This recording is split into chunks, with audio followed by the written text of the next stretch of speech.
ரசிகரை கொன்ற வழக்கில் சிறையில் இருக்கும் கன்னட நடிகர் தர்ஷன் மீது குற்றப்பத்திரிகை தாக்கல் செய்யப்பட்டுள்ளது.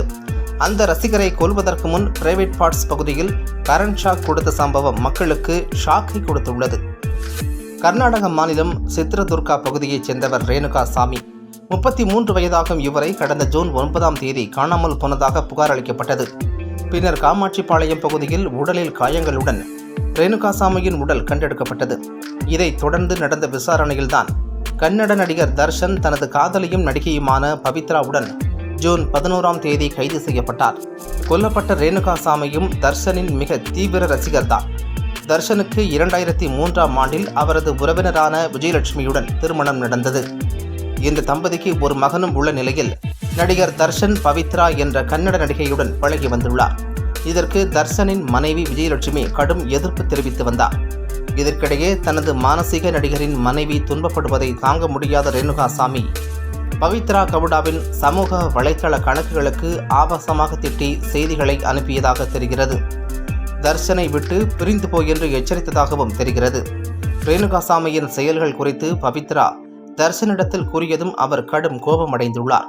அந்த ரசிகரை கொல்லவும் திட்டம் தீட்டியுள்ளார்.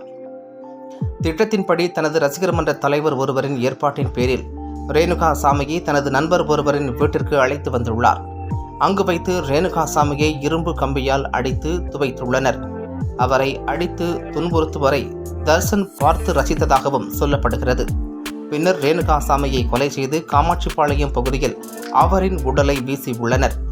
ஜூன் 9ஆம் தேதி நள்ளிரவில் தர்ஷனுக்கு சொந்தமான ஸ்கார்பியோ கார் ஒன்று ரேணுகா சாமியின் உடல் கிடந்த இடத்திற்கு செல்லும் சிசிடிவி காட்சிகளையும் போலீசார் கைப்பற்றினர்.